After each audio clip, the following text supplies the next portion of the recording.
You're listening to the Perth Property Show, Australia's only weekly property podcast by West Australian experts for West Australian listeners. Catch your latest episode every Monday at 7 a.m.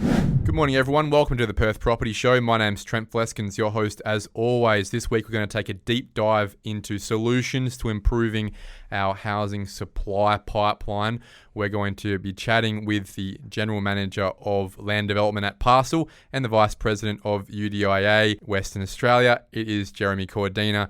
Thank you very much for coming in, mate. It's going to be a really interesting chat and I'm sure very insightful with all the stories you've got to share. Thanks, Trent. Really great to be here today.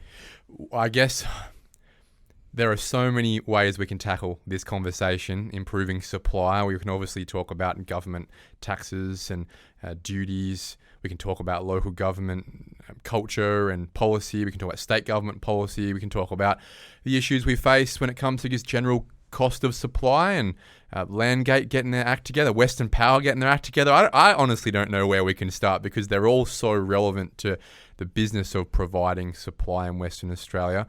But I guess firstly, before we move into talking about all those things, let's have a quick chat if we can about your job on both sides of the coin as General Manager at Parcel and also a big impact you're having at UDIA WA as well. How is life juggling those two roles? Yeah, sure. What specifically are you guys delivering at Parcel for the community right now? I suppose Parcel more generally is a bit of an anomaly within WA's land development industry in that we sit inside a building company. So Dale Alcock owns the ABN group. There's a number of building companies in there and then there's Parcel as well. So we do land developments, but we also do apartment developments as well. How's the mix of that going at the moment? Well, it's 0 and 100 essentially. So the apartment side of things is really difficult at the moment due to construction costs mainly. Very difficult to justify building a new apartment building when the end price for the 2-bedroom apartment is less than the construction cost before you allow for land and planning and all that sort of stuff. So that's a stark reality, isn't it? It is. Normally there might be, the margin's just not there. But the reality is the margin's actually negative right now. Wildly negative. And until we have some sort of price growth in those areas where that density exists, then that's going to be the way it continues. You don't see construction costs dropping enough or dropping at all in that space for that to be part of the solution? As many people have seen in the papers, a number of those builders have gone out of business.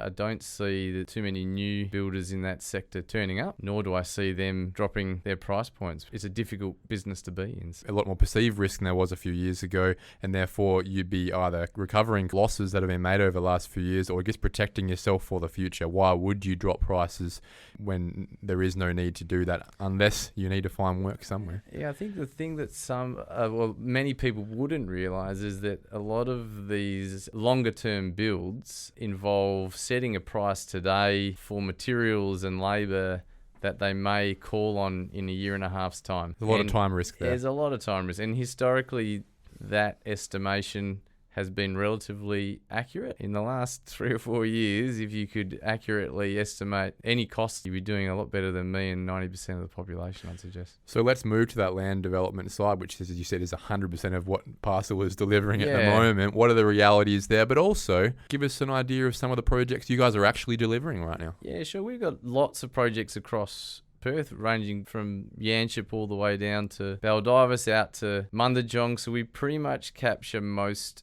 key markets within Perth Metro, and that's Perth Metro is pretty much where we stay. We've got a focus on first home buyers. We do have some infill projects, but our main portfolio sits around those first home buyers. The reason that those outer projects are sort of moving heavily at the moment is that's where the land supply is. We have a lot of investors coming over from over east at the moment. As you probably be aware, you can buy just about 3 homes in Perth for the 1 in Sydney, Melbourne at the moment. So there is definitely capital coming from the east, which is causing further problems for those first home buyers trying to get in. Out, isn't it? Exactly. So the land market, where obviously you look at the data and you can see not many sales going on. But what I am seeing is that those projects that are getting on and getting to market, the theme seems to be that most of them are selling. Yeah, that's right. Through the land sector, so the civil sector, and also the building sector, there's actually a supply constraint. Over the last 10 years, because of that downturn, we've essentially let labour go. A lot of labour's left the state. The base is just so low now It's that so it's very low. hard to get out of first gear again. Yeah, either fortunately or unfortunately,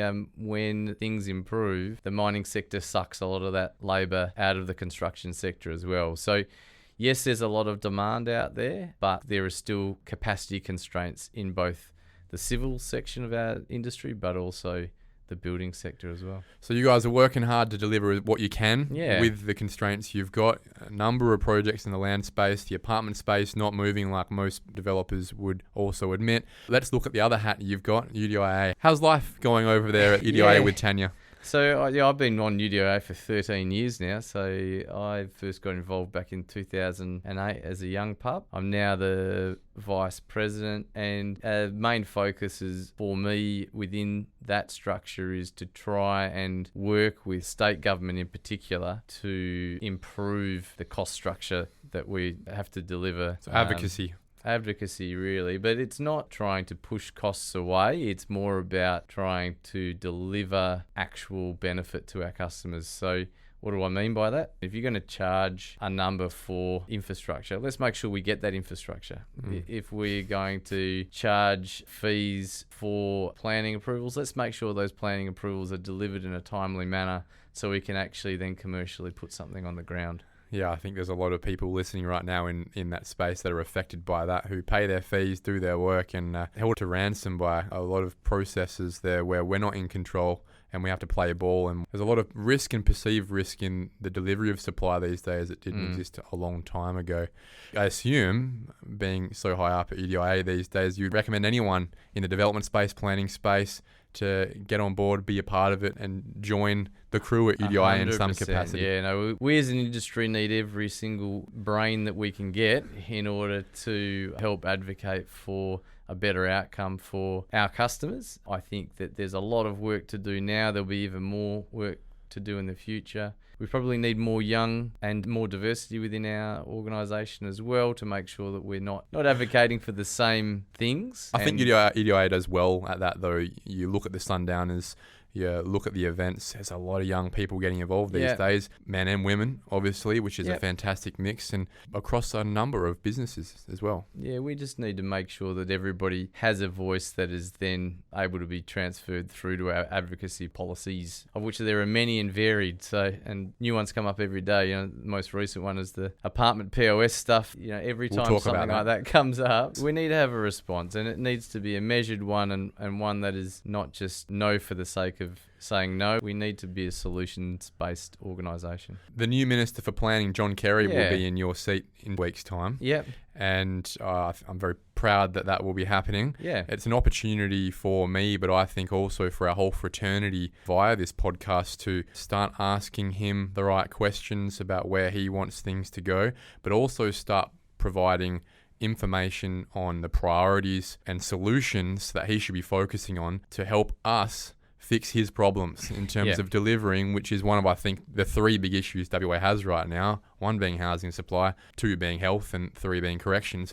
We're obviously not involved in the last two, but the first massive issue, probably the biggest issue we've had in housing for a long time, being housing supply, the most critical we've had in my lifetime. We as a community need to be able to get together and provide a unified front, which is what we can obviously do through UDIA, through PCA, through REWA, all these organisations, to start interfacing as effectively as possible to provide this set of solutions and prioritise these to get things moving, because we're having this conversation for a reason. There are clearly a list of issues there, some very easy to fix, some a lot more structurally ingrained, that would start to free up the supply pipelines, right? I think the fact that John has housing and also planning is a really positive thing. And lands. And homelessness, which is a big part of that continuum. And exactly. The housing continuum, I'm glad you raised that. That's something that I feel very strongly about. We need to ensure that we have supply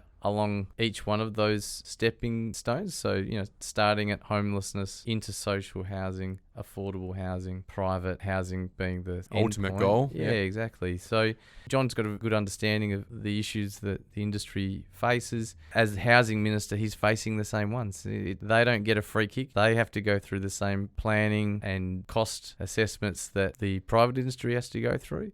I think that it'll be a good step for us to sort of work together and figure out where we're not adding value. Some fresh That's the key energy. issue. He's a can-do sort of fella. He is. Yeah. He provides that fresh energy to the table to say, let's start breaking the wheel here and start solving problems. And I'm very confident that he will bring that attitude to the table. For me, the simple message is, where are we not adding value? Where are we spending money, but we're not adding value? So there's plenty of things that we do, which I would classify as busy work, or things that put a barrier in the way of getting to that supply that we're both looking to achieve. So if we can have a similar collaborative approach like we had during COVID, and I mean we, being industry and government, all levels of government. It was a different feel, wasn't it? It was a different feel. It was a different outcome. So for the first time in my career, through COVID, I genuinely felt that we as an industry, local and state government, working together towards a common goal.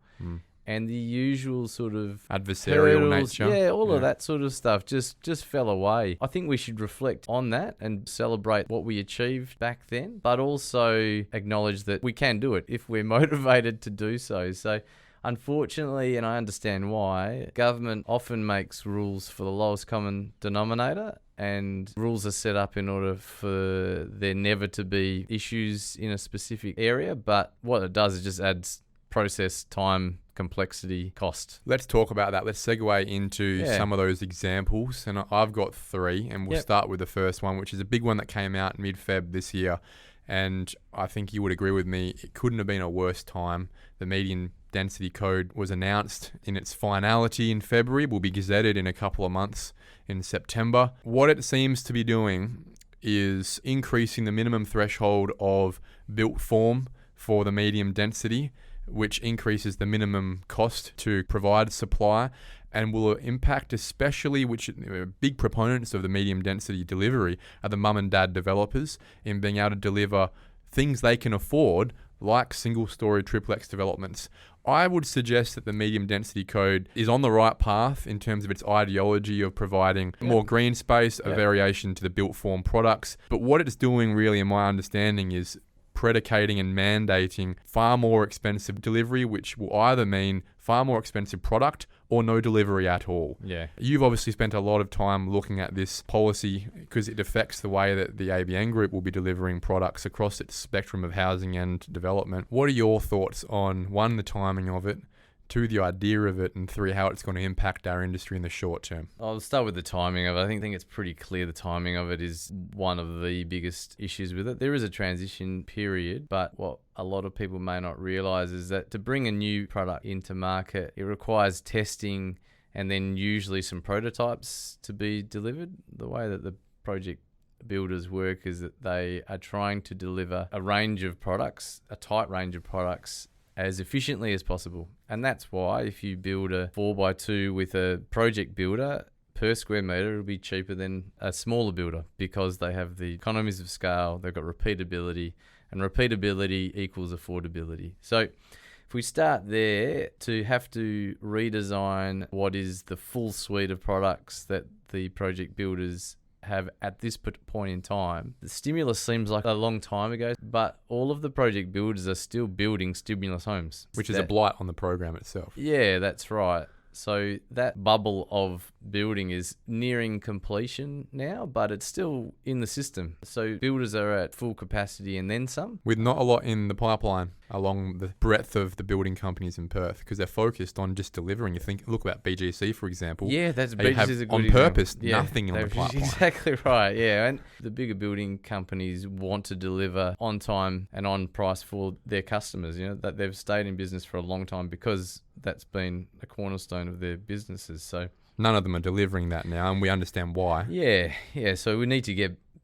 back to neutral before you throw everything in the bin and have to start again. So timing is one thing. I think that September 25 seems like a long way away. It's not. really, by the time you have to redesign everything and then build some prototypes of those. Well, that's for assets, large so- house and land packages. Yeah. We think about urban infill. It's happening in 2 months. So Yeah. any mum and dad who wants to do an infill project, all your plans for a triplex in Warwick on 728 square metres, they're out the window. So a lot of people just won't know about it. I mean, it's easy for us to discuss it and we know the detail and we know it's coming down the pipe, but most people won't know that this is happening. And as a result, we'll probably find out once They'll get caught. Yeah, once they put their planning applications in. I will say, in relation to do I support the initial premise of it, I think the initial premise from the minister was that the proliferation and amount of hard space being delivered in these triplex developments, they weren't necessarily being controlled. So it was just sort of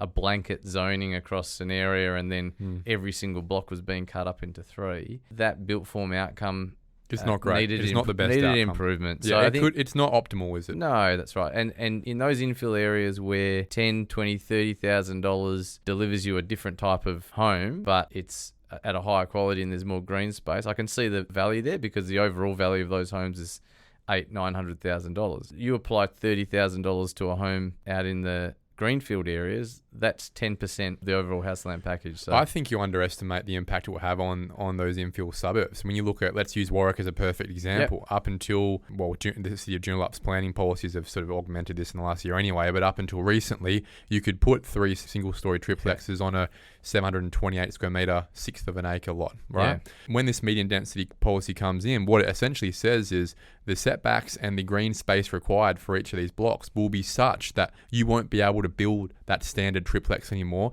You're either going to have to drop a car bay, drop a bedroom, or go to 2 stories. Yeah. Now, most consumers don't really want 2 bedrooms or 1 car bay. And what that does is that triplex that was $600,000 to build, turnkey, with current market prices is about $850, $900 now anyway. Yeah. You make that 2-story, we're talking $1.5 million. Mum and dad developers don't have that money to deliver that. It's too small for Parcel to bother delivering. No. Who's going to deliver it? It's not going to be delivered. So when these chaos comes in the market, yes, opportunities arise, but there's also this real consternation where you will have this huge time frame where what we're trying to achieve, 47% urban infill, we're not anywhere near it. This is a perfect example number 1 of many we can talk about, where the policy that's been brought in doesn't work to help achieve the urban infill that we're looking to catch up on. It actually works against it in the short term and probably medium term as well. Yeah, and I think that when you combine my comments around apartments and really high density stuff with the MD codes on triplexes, we need to find a different solution to brownfields or infill medium density. One that's palatable to the community that lives there, because that is the fundamental problem. They're a big stakeholder, and it is especially in the western suburbs where most people would love to live if they could at a certain price point. I've got one of my best mates lives in New Farm in Brisbane, which is essentially Nedlands, Dalkeith. He lives in an apartment there. Yep. And the first thing he said to me, because he was a bit humble and bashful about it, he said, I sort of live in the Dalkeith. And he said, but I'd never be able to afford it other than the fact that I live in an apartment there. Yeah. And it's not like there's the one apartment building there. The whole suburb is littered with them. They make the most of their water frontage as well. It's not just tied up in R10, 1,000 or 2,000 square metre blocks that very few people can afford.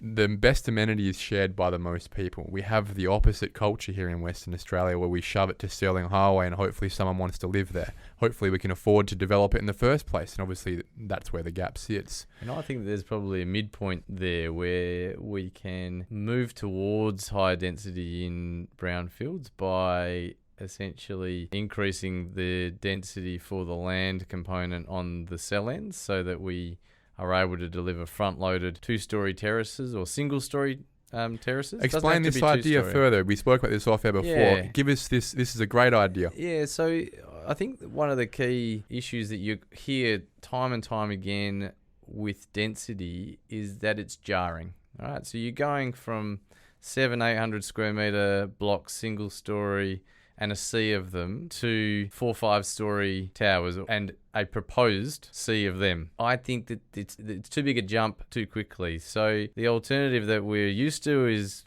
rear battle axes and a lot of those, and that clearly has its own issues. Something that we haven't done extensively, it's been done, but it hasn't been done sort of unilaterally across brownfield developments, is to redevelop the cell ends. And what I mean by that is, as you go down the street, you turn at the intersection, there's another road that sits in behind it. That little cell of land has the ability to turn 2 homes into 8 or 9. So the end of a street block, essentially. Exactly. Where that suburb might be an R20 or even an R30 or 40. Yep. Just the end of every street block, which might have 2 or 3 or 4 properties sitting next to each other on it. Upzone that. Just that spot. And we have this terrace on the end of every street block of 2-story or maybe 3-story houses. No, it could even be single story. So I think that's where we don't need to predicate the built form outcome. In certain locations, 3-story, 4-story might be palatable. In other locations that might be a bit further out or don't have that level of amenity, then a single story might be appropriate. But what you're doing is you're providing a narrow frontage. It might only be a 2-bedroom property, but you're actually providing some diversity into that market, which might only have all 4x2s or 5x3s, as the case may be. And mum and dad still want to live in that locality. They don't need a 5x3 anymore. They're happy to move into a 2x2 or a 3x2 on a single story, 150 square metre block because they're not interested in the garden. I tell you that. I'm not looking to move out anytime soon, but I'm not interested in my garden either, I can assure you of that. So what you're saying for those people who are trying to imagine it is the end of all the cell blocks, they might be an R60 or an R80 style land zoning. Yeah. And we still therefore have to fix up how we're going to get the garages in. Because one of the issues we have with the medium density code is they're setting these minimum garage width percentages of the block, which is really predicating that blocks now need to be 12 metres wide again. Yeah, that's right. And that's going backwards, isn't it? In my mind, it is as well. I think as an industry, we only just started to see some of this narrow frontage product being delivered, either single or double. I agree with you. I think we're going backwards. The infill thing is hard, and so to have a minimum width of 10 or 12 metres in infill, it just seems counterintuitive. Especially when so many blocks are 18 metres wide. Yeah. So all you're doing is forcing a house behind a house in that space. I was having a conversation with a mate yesterday who bought property in Craigie. He said, "I've got this great price. What are you going to do?" He said, "Well, I was thinking of doing a side-by-side." I said, "How wide is the block?" He said, 18 metres. I said, "Well, you're doing 2-story?" He said, "Nah." And I said, "Well, it ain't happening." Yeah. And that's the reality of it, It is. Unfortunately. Only because we have these minimum width issues. It is. And you can go down to single garage, but the problem then comes in the maximum wall length in the new MD codes is problematic, which means you end up with a lot of articulation in the perimeter. Yeah. And that hasn't been tested yet. There's no builder I know out there that's delivered to that level of articulation. So let's talk about the next policy which came out in the last 12 months, and that is the schools contribution policy. This obviously affects larger land developers, anyone doing 5 lots or more. Yeah. All it's doing really, I look at this as just another tax on consumers, on clients, because that cost will inevitably be passed on to the consumer in the sales price of the lot. Explain how that's working if you can in as concise way as possible. Yeah, sure. So for me, that's just another line item that I add to the overall assessment of any new development that we do. As we sit here today, and the number will go up, government charges, being that federal, state or local, sit at around $50,000 to $70,000 per block. Now, if you're in the inner city areas, that number is actually significantly lower. It might only be 15,000. As you go further out into the suburbs, you're paying more and more and more and more. And as a principle, I think that we've had this constant position that the first home buyers out in these greenfield areas are going to be the ones that pay for all of this. They're essentially paying for the infrastructure. Yeah, the schools, the police office, everything. Fire station, the libraries, the streets, rec centres, the whole shooting match. Now, should there be contribution towards some of those items? Absolutely. But the pendulum swung very hard, and I think that there's a counterbalance. Circling back to the Department of Education, I think this is just another state tax that's being laid in. Now, there's always been contribution towards schools, but the new rules add what I call busy work to that contribution, where engaging valuers to pick the number, and that's costing money and it cements values. I'll give you a great example. I'm doing a fairly small infill subdivision in Canning Vale. It's only 2 hectares, 34 lots. Now, I paid a relatively high price for that block because it was shovel ready. The way that contribution is calculated is essentially a square metre rate on the block divide that by the amount of blocks you're putting in. That's what you have to pay, to a maximum of $4,500 a block. Yep. So we're talking about a $160,000 contribution that otherwise doesn't seem I would have been paying. Yeah. And I've had to go into battle with the Department of Education. And the reason I've got a valid argument here that it looks like I'm going to win is because there is no nexus between the $160,000 they want to charge me and the adding of any schools to the local area. Now, the local area, my understanding, would be the local intake area for kids, right?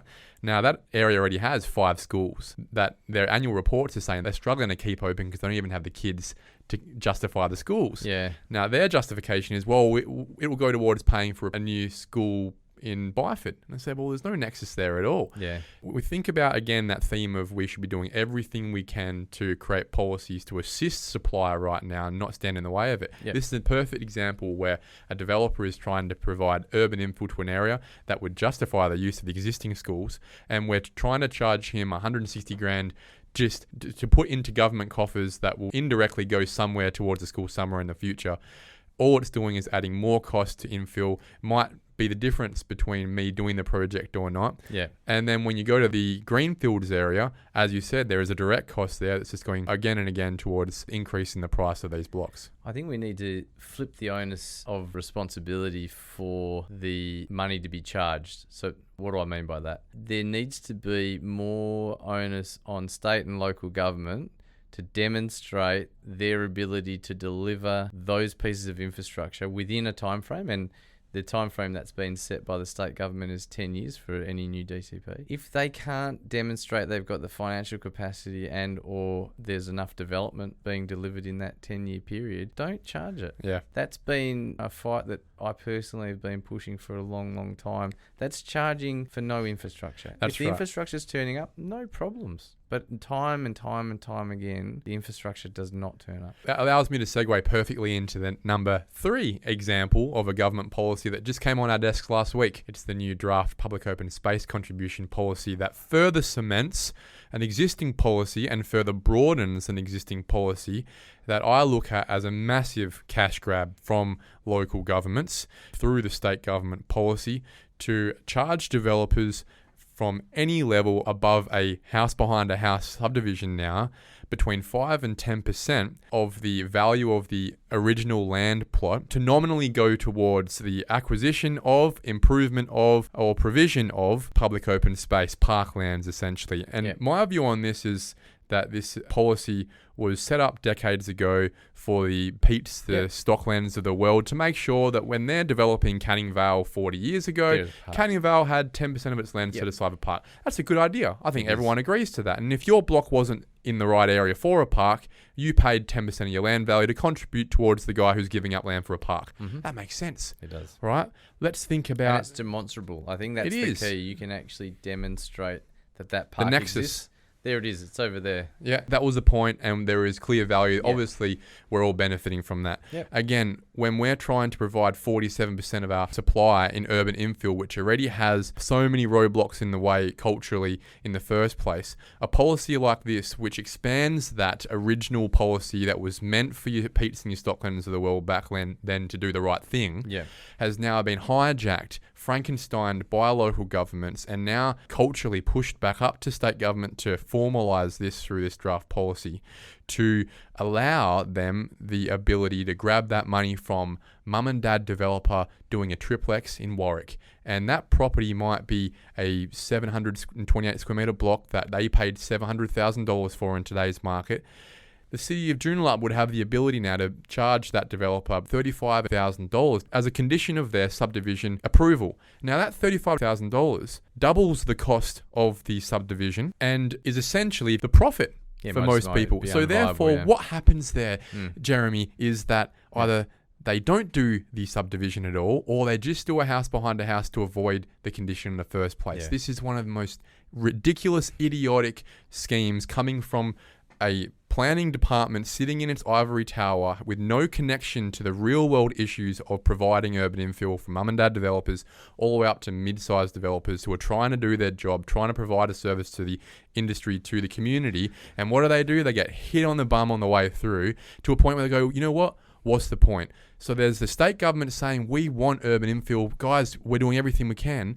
And then the department sitting under that, doing everything they can to make it harder and more expensive along the way. Surely this is affecting you as well. When the state government came in, they came in on the platform of Metronet. In those first 4 years, if you wanted to have a meeting with any government department, including ministers, it had to be about Metronet, and then you could start talking about what you wanted to afterwards.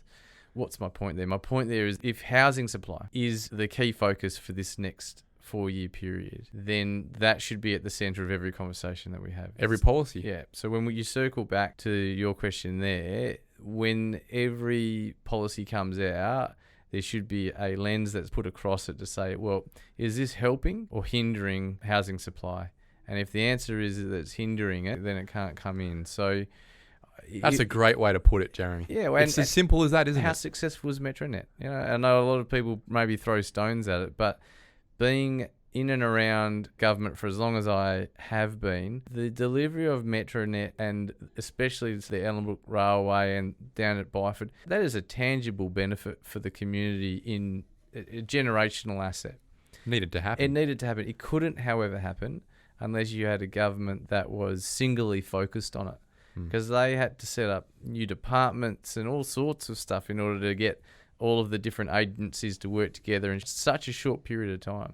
It sounds like a long time, right? It's been 4 or 5 years. It's actually a heartbeat. Not much gets delivered in that sort of time frames, especially from a standing start. So I think that this government is capable of it, but they need to be motivated enough to put that as their platform, that's what they're going to stand for. And brave, because there is a difference between government and the bureaucracy that does the work underneath them, right? And it seems like the messaging we get from government is we want to fix housing supply, but the actions that happen at the department below them are actually working against that in a lot of ways. It might not be on purpose. It probably isn't on purpose. I think it's acting in a silo, and it's not being recognised that so many of these, inverted commas, good ideas are actually working exactly against what we're trying to achieve holistically, which is housing supply. A perfect example, we'll tie it back to the POS contribution, is that they're trying to expand this into apartment development. The one thing we need to start shifting towards is culturally moving towards apartment development, accepting it as a form of dwelling and an amenity base. It brings amenity with it. And all we're doing is charging more money for and where's it going? Towards putting a new swing set in Nedlands? Yeah. They're not going to be spending money on buying houses to provide more parks. That's definitely not happening in brownfields areas. Good luck. It's never happening. And there's no need to gold plate the existing stuff we've got, because the existing stuff we've got, I don't know if you've seen, Jeremy, you've got young kids. Some of the playgrounds we've got in Perth are phenomenal, right? Yeah. So we don't need to be fixing them up. Where's the money going? All it's doing is going into local government coffers to sit there. It's the end consumer who is paying the price for that. But let's take a slight step back to what you just said earlier in relation to the amenity bit. I take the opinion, and in my lived experience, is that when you go into these higher density areas, the cafes, restaurants and other commercial offerings that are at the ground floor of those buildings, it's the fabric of a suburb. That's amenity. So why then does that development need to provide more and more and more and more amenity? I think that there is initially a jarring of, no, I don't want towers in my development, but I'm more than happy to have the cafe and restaurant. So I think that if people actually were honest with themselves and looked at density in that larger scale, as long as it's done in a tight node with existing amenity around it, I think that you'd be hard pressed to say that that's not a good thing. In relation to the 47%, I still think that we need to do that on a staged basis where the built form is palatable and not too jarring for those people out in the suburbs. We're putting up 3-4 story buildings in these inner brownfield locations. It's still going to be fairly jarring. It has to happen somewhere, though. The weird thing about our city, Jeremy, is that we have medium to high density around the city, and then we go down to low density straight away. And then we go back up to medium density again on the fringes, because it's the only thing that developers can afford to deliver to clients. So that's there's this hole about 20 kilometres from the city of super low density that goes back up again. So we're creating these squashed environments to the fringes to protect the middle ring. It doesn't make sense to me. At the moment, the middle rings probably sits around 700 odd square metres average, and that's not based on any science, that's just a best guess. Whereas in the greenfield areas, the government requirement is that it sits at 15 dwellings per gross hectare. And when you do that maths backwards, it's about 375 square metres. So as a developer out in those greenfield areas, even if you want to deliver larger blocks, you're actually mandated to keep it, it's counterintuitive socio-demographically and socio-economically, in my opinion. It starts to push people into certain environments. Yeah. Is the greenfield component of our industry important? Yeah, it's critical. That's where the volume comes from. What do we do about increasing the volume in brownfields and providing more diversity of product in brownfields? Get out of the way of apartments. It has to be, Jeremy. Get out of the way. That's the only way to provide volume. If you did a sell-end policy where you put in single or two-story product on every single cell end within those. That too. Let's add it to the mix. Number. Yeah, I don't think they have to be things. interchangeable. I agree. Yeah, it has to be. Fundamentally, I was saying this analogy before we started. It's like having your kids at the table and having the bowl of broccoli and the ice cream. We recognise that the broccoli is the thing we need to have for us to be healthy in the future. That's the apartment development. That's the urban infill. The ice cream is the easy, tasty thing that is easy to deliver, easy to consume, looks fantastic, got my own American, Australian dream. We're taking away the knife and fork here and we're asking people to eat their veggies with their hands whilst the ice cream is sitting on the table. It ain't happening. It's just, how can we expect kids to make that decision in the same way? How can we expect the industry and the consumers to choose apartments when it's so much harder to deliver, so much more expensive per square metre to buy, when we can just go buy some 350 square metre block out in Bold Ivis and brag to our mates? Why would anyone ever logically make that decision? Yeah, I think that to a large extent I agree, but there is communities that don't necessarily want to be Perth-centric. So and there'll always be supply. There's hundreds of thousands of properties already available to them. And if you look at that sort of northern corridor, if you go sort of north of Joondalup, Wanneroo type area, that's its own township now. Yeah. So maybe there's a discussion that needs to be had around that too, because that's, in my mind, that's a bit of a success story. That's got all the ability to deliver all of that density with low density as well in the appropriate proportions. But we don't really have another centre like that. Midland's sort of it just doesn't have the demographics. No, I think. And then it should. In the southern suburbs, I think it was meant to be Coburn. That was a failure. I think of timing as well. A friend of mine has one of the apartments in Coburn Central. They were selling, and this is only about a year ago, in the sub 300. Yeah, there's been range. Huge financial loss. A lot of that was sold through superannuation funds, sold through investment schemes, and a lot of people lost a lot of money in that product. And that's because it's in the wrong environment. It's in the wrong spot, you don't need, Coburn Central's at this point in time not where apartments at that high density should be provided. It should be in your Maylands, in your River Vales where it already is, obviously extending that, in your Belmonts, in your Bayswaters, along the existing train lines within the first 5-6 stops, Bassendean. These areas are all heavily protected for some reason, and it's because they're able to be protected by their very fickle local governments who have a power play, and that power play extends and filters up into the state government where conditions are set that are unworkable for people to actually provide the amenity that people would buy. I'd be very confident right now if there are properties zoned for and allowed for the correct density in places like Bassendean and Bayswater and Maylands that would work for apartment developers, extra height was provided for, allowed for. And Rivervale's a great example. I think pre-COVID, the apartments in Rivervale were actually really quite affordable. So that's a good example of where it can occur. City Beach, Scarborough, Trigg, North Beach, Marmion, Waterman's Bay. Why is West Coast Drive protected? Well, I won't go into that one.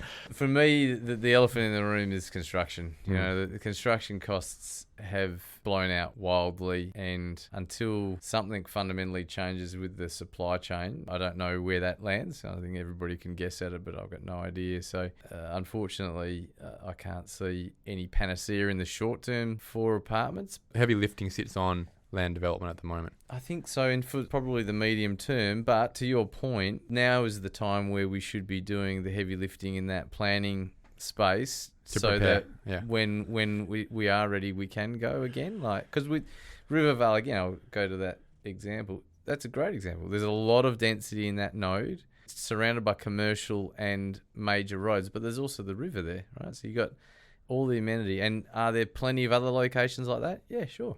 There's plenty of them. Let's talk about solutions. We often end up talking about issues on this podcast, but we've got a fantastic mind in the studio today whose job it is in both of his hats really is to think about these solutions. What are the messages, the priorities you're trying to deliver to the Minister for Planning at the moment that I can reiterate in a couple of weeks? Well, the MD codes is a pretty simple one. I mean, that is going to add cost full stop So to every single home that gets turn built, around and say we're putting this on hold for the next 3 years? Yeah, something like that. Yeah, and I think that would be an appropriate time frame because... Can he do that? Can he, being the new minister coming in, it wasn't his to start with, can he turn around with integrity and say, look, I've listened to the community and we just need to put this on hold. It's a good idea, but just not for now?